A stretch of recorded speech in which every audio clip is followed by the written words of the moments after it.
Hey everyone, today we're reviewing the ZenSpace Desk stand-up frame kit, which is a kit that you can basically add to any tabletop from between 110 and 220 centimeters long to turn it into a standing desk.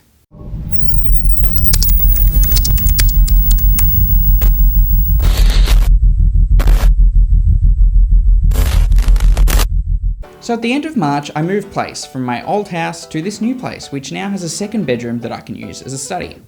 So back where I used to live, I just had the desk in the corner, and I used to use these Ikea legs and these Ikea tops, which was okay and lasted me a long time, but I really wanted to move something bigger, and I wanted to move to something that I could make stand up. So originally what I went to do was looked at a whole bunch of places that had standing desks, and in Australia there's actually a surprisingly few amount of companies that offer this. You can go to a few big box kind of retailers and you can get their version of a standing desk, but none of them seem to have a real quality or kind of style that I was looking for. Ikea themselves sell two different types of standing desks. There's one with a manual crank, which you can do this and makes it go up and down, but I knew that wasn't something that I'd be interested in because I'd never be bothered to do this for 5 minutes. You know, if I want to stand up for 10 minutes and then I'd spend another 5 minutes putting it down. I knew that would just be a massive blocker. They do have an electric one as well, but it just didn't look kind of the quality that I was after. Luckily, I found this company called ZenSpace Desks, which are based in Queensland, here in Australia, and they offered a really wide range of different standing desks that you're able to choose from. Originally, I was going to go with a tabletop and legs from them as well, but the one that I wanted in the colour that I wanted, which was kind of this wood finish like you see behind me, wasn't in stock and wasn't going to come available for another month or two, and I knew I needed a desk pretty much, within the next couple of weeks. And that was also at the start of lockdown, so they were struggling to get stock. But that was okay. They suggested just get a stand-up kit and then buy a tabletop somewhere else, and that's what I ended up doing. So this stand-up kit that you can see here cost me $750 Australian, and it's in a colour matte black. I believe it also comes in white. And this has basically two motors and can support up to 140 kilos in weight. They also say it can support any desk length, but from between 110 centimeters wide to 220 centimeters wide, which is pretty huge. And I looked for and I found a whole bunch of different tabletops that I could have picked from, some at some local hardware stores, but the one that I ended up picking was the Ikea Karlby Worktop. This is actually a kitchen countertop, which is why it's so big and a little bit more higher quality than the desk that Ikea sell. And it measures 186 centimeters wide, 63.5 centimeters deep, and 3.8 centimeters tall. It's in this walnut veneer, which veneer is just this thin layer of wood across, essentially it's kind of particle board or cardboard inside the desk itself. But it's pretty good quality and it was $250. So the entire setup came to $1,000. Putting the legs on the desktop was super simple. There's a whole bunch of videos on the ZenSpace Desks YouTube channel, and they also send you a whole bunch of literature within the packages, within these two large packages that they send you, which give you full steps on how to set it up. Basically what the process is you put the tabletop on the ground, you build the whole desk on top of it, and then right at the end you flip it to be the right way around. With my brother helping me, this took me maybe half an hour, so it wasn't too complicated at all, and basically anyone could do it. And I also installed some optional accessories. So the first two were from the ZenSpace Desk website, and I got the cable management kit, which was about $60, and then I got two 1plug4 power boards, which were $80 each, which is pretty expensive, but you'll see why in a sec. So I installed this cable management kit, which is essentially this kind of U-shaped tray that you put on the underside, and then so that eventually sticks underneath your desk like this. And it's got two pins at either end, which you can undo, and that lets the tray drop down. You can access everything inside and then put the tray back up again once you're done. The good part of that is you don't have to worry and fiddle about with cable ties and zip ties and things like that, which I used to have to do on desks, because everything kind of just sits in here and you can tuck it away and hide all the cables away. The motor or the controller thing for the desk sits in there as well, which is super convenient, so it was really easy to set all that up. The good part of this tray is it's got two kind of rectangular cutouts at either end, and these cutouts can be used to put power boards in. So like I said before, I got these two 1plug4 power boards, put them in, they were $80 each like I said, but they snap into this cable management kit and basically give you this integrated power cable solution within the desk. And so what you can do is put all your cables within this channel, and then these power plugs are like on the outside of the channel. So you've got to just basically route all your cables just outside and just plug them in. It's a little bit weird that the power board's not on the inside, but also that would be really hard to access and get your plugs into that little channel. So I can see why they've done that. The power boards are also kind of convenient because they have the actual plugs in like basically 2 different or 3 different orientations. So if you've got a lot of big chunky power blocks, they won't interfere with each other because they're in different orientations. The actual power boards themselves connect straight into the desk power. So the whole desk motor system uses kind of a proprietary power plug, and those power boards daisy chain into that, so everything just comes off your desk with the one power cable. The other accessory that I added wasn't officially from the Zen Space Desk site, but something that they recommended that I could do was replace their little feet. So they've got some little feet in each of the 4 corners of the desk. These basically let you loosen them or tighten them to make sure that the desk doesn't wobble on uneven surfaces. So to prevent that, when you go to a restaurant and your table's like moving around, you will never have that problem with this desk because you can loosen these feet.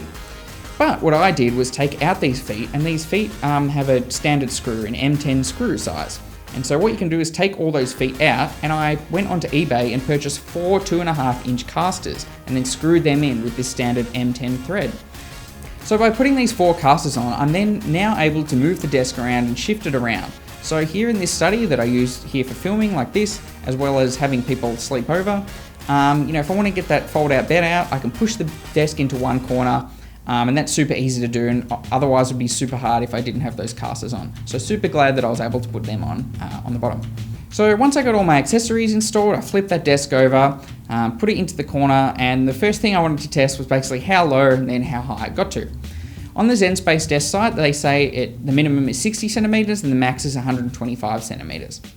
This is good, I guess, in theory if you're using the feet and maybe a thin tabletop, but I was using quite a thick tabletop, 3.8 centimeters, and plus those wheels, those 2.5-inch diameter wheels on the bottom, ended up raising the minimum height to 71.9 centimeters. And then this also raised the max height to 134.9 centimeters as well. On the max height, that's definitely way, way, way taller than anyone I know, and I don't know anyone who would use a desk that was up there at the max height. Probably have to be like 7 foot tall or something. But the cool part of the max height is you're able to basically put it up to the top, and I can slide in with this chair and plug in cables or do anything underneath the desk without need to get on my hands and knees. So that's a really good feature of having it go up that tall. At the opposite end, where the minimum height for me is 71.9 centimeters tall, this actually is slightly too high for what my ideal ergonomic setup should be. So according to ergonomic guides worldwide, which I've read quite a lot of them, they all say you should keep your elbow basically at a 90-degree angle to the desk. But with a 71.9 centimeter high desk, that's slightly higher than what my ideal wrist height should be. And so basically, because I have the wheels and that thick tabletop, it's raised up a little bit too high, and so I basically need to buy a new chair that goes a little bit taller than this chair. Probably the max height isn't tall enough for me, but that was something that I noticed with this desk, was the minimum height is still quite tall. I'm sure if you didn't have that tabletop and the wheels would be at the right height, but I would have liked to see the desk just go a little bit smaller to be able to accommodate for that. So going from the minimum height to the maximum height takes about 19.3 seconds, which is pretty quick.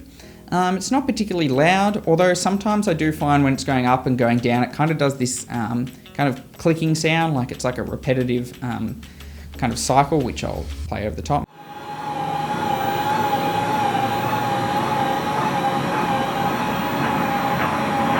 This kind of sound also kind of contributes to a little bit of a wobbling motion as it goes up, although it's nothing too major and I'm not really concerned about it at all. So the controller's a cool little thing. You just screw it into your tabletop and it's got 7 buttons on it plus a little screen. The first button lets it go up, the second button makes it go down, and the third button is your first of 4 presets. So basically what I've set my presets to be is different heights that I use throughout the day. So the first preset, number 1, is my minimum height, which is that 71.9 centimeters as I was talking about, and that's my seating height and the perfect seating position for me, basically. My second preset is when I'm standing, but I don't have any shoes on. And then the third preset is standing, but with shoes on, which makes a slight difference, but you can definitely feel it, at those heights. The fourth preset I've just set as the max height, which I use if I ever need to get under the desk or just need to put the desk out of the way and put it on top of some other pieces of furniture. The final button is this M button, which you use for programming the different settings in the controller. A cool thing I found in the controller was the ability to set a new minimum and maximum height. So if, like me, you've added some casters or you've got a particularly thick tabletop, what you can do is set the minimum height. You can basically measure with the tape measure the minimum height and then set the screen to actually reflect that minimum height. So out of the box, the minimum height comes up on the little screen as 60 centimeters, but for me, because I added those extra bits of height, it was actually 71.9 centimeters. So I was able to up that number on the thing and have the little screen actually reflect the actual height of the desk, which is pretty cool. The other cool thing I discovered was there's actually a USB port on the right-hand side of the controller. This isn't used for anything to control your desk, it's just a charging port and something handy and easily accessible at the front of your desk. So in terms of when I actually use the standing desk and the whole standing desk experience, I've got to say I'm a huge fan. Basically, whenever I'm feeling restless or I feel like slouching or getting into some weird position on my chair, maybe having my feet underneath me, I think, no, that's not ergonomic, and I'm here for 8 hours a day doing work, plus, as many hours probably after work. So I should be sitting properly and, make sure in 10 years time or 30 years time my back isn't completely kaput. So basically any time that I'm feeling a little bit uncomfortable or restless or shifting around, I'll just stand up for, could be 5 minutes, could be half an hour.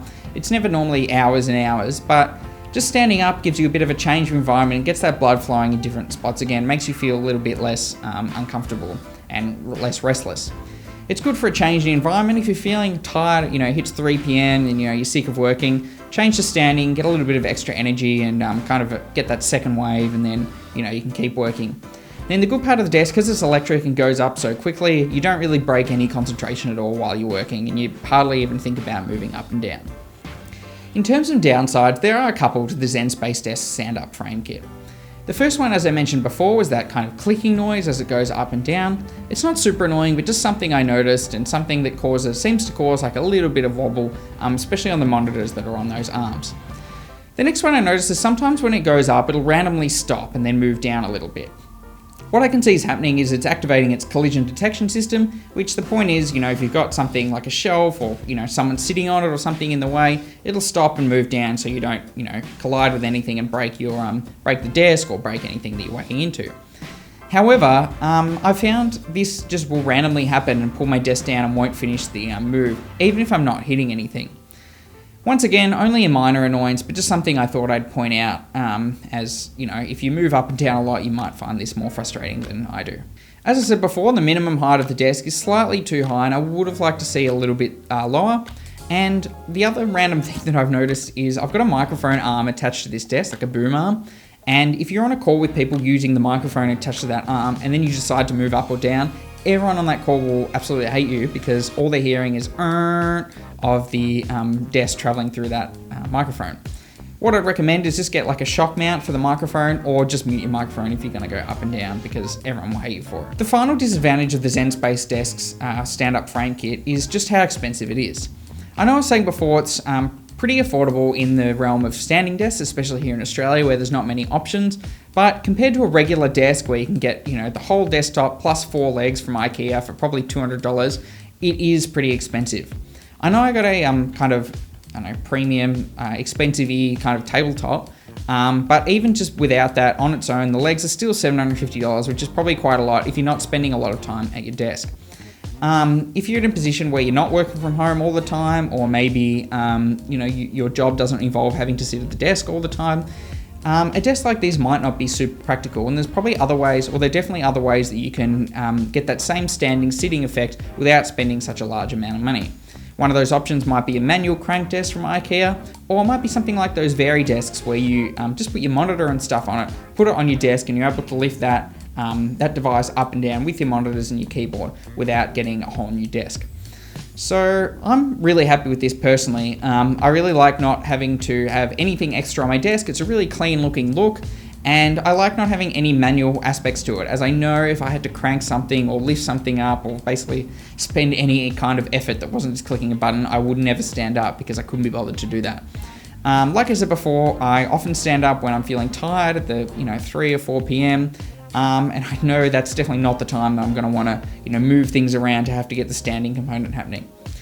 I know some people at my work, for example, like to stand all day, and maybe that's another type of person who wouldn't buy a desk that's so expensive for the up and down components. You can just buy really long legs and just stand the whole time. That's another option.